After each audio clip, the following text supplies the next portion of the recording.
Okay, so this video is for the Element Project notebook setup. So here I have my science notebook. Since we use our science notebook, we are going to flip it over, and this is how you're going to set it up for the Element Project. So once I flip it over, you're going to be on the back cover, which is perfect. We want to use the back of our notebook. So your notebook is going to end up looking like this. These handouts are in my classroom if you need copies, but you will have this purple worksheet, which is your element. It will give you an overview of the different topics that you are going to be researching for your element, and it has a big reminder, our project due date. Oops. Okay. The next page is, this is page 1. We are only going to be numbering the bottom left corners of only our left pages. So this first page is our coloring sheet that we did on project day 1, which was intro. Unfortunately, I don't have digital copies of this if you lose it, but I do have extra copies in my classroom. Okay. When I flip the page, um, this is the back of page 1, which is where you will put your Element Project notebook rubric. This rubric will be for notebook check number 1, notebook check number 2, and notebook check number 3. So I'll be looking through each section of your notebook and checking how many sources you have. For notebook check number 1, I'm looking for 2 sources. For notebook check number 2, I'm looking for 4. And for notebook check number 3, I'm looking for 6 because in total we will need 6 for this project. During your conference, I will also talk to you about your project. So this is where your score will be. Page number 2 is going to be your works cited key. So for your works cited key, you're not going to have to do in-text citations. Since we're doing our research with bulleted points, um, like this example, let me pull out this example. Um, so for example, this is a previous former notebook. You can see that there's bulleted points. So every time I see a yellow star, I will know that it is from a certain source. So this is where we are going to keep track of our sources. The type of source, it's either going to be a book, a database, or web page. Okay. Name of source, this is where you are going to write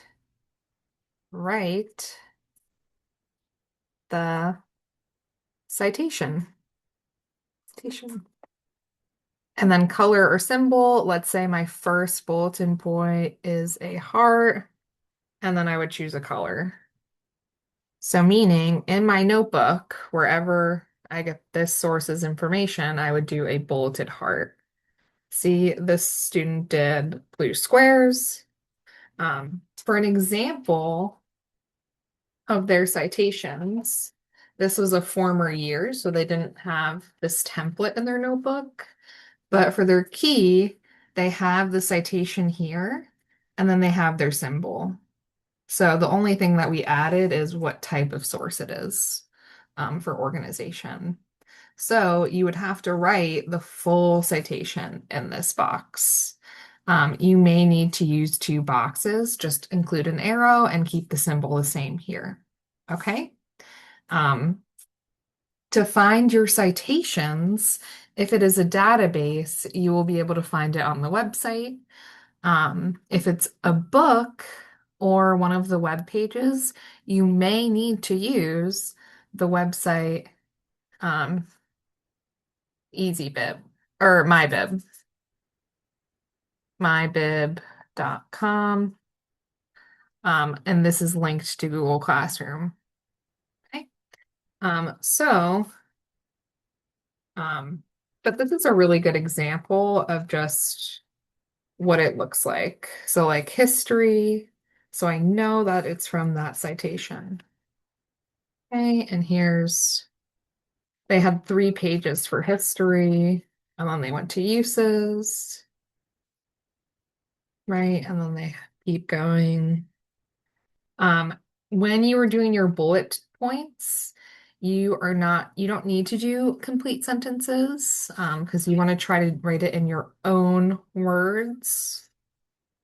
Um, but this notebook example, is about a B student. Um, but yeah, you're gonna do bulleted points, all about your element. This one was chosen because no one has this element, which is nice.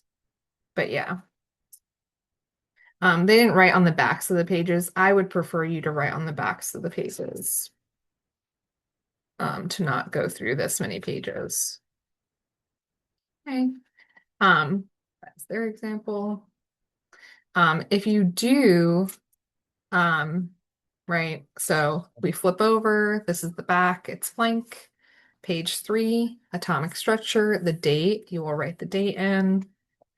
If you run out of room on this page, then you'll add to the back. And physical properties, page 4. Page 5 is chemical properties. You only need to write in the date once and then draw an arrow. If you started on a new date, write the date, right? So only do the date once and then use the backs of the pages. History, where it's found, page 7. Uses and importance, page 8. Page 7 is compounds. If you have a noble gas, write why it doesn't form compound in this section.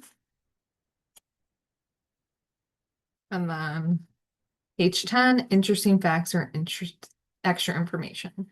Okay. After this page, you may, if you run out of room, label this like history continued. But you just need to make sure you add a note under the history section. So like do a star and say, please go to page and start numbering your pages if you go past the final page. But that is how to set up your notebook. And that is also an example of your notebook showing this former student's example of like, bulleted points with colored symbols that are, referenced back to your works cited key. Okay. I'm going to close this up and I'm going to close this one. Remember to keep your notebook safe. You do not want to lose this, especially since it's traveling to and from school. If you have any questions, please let me know.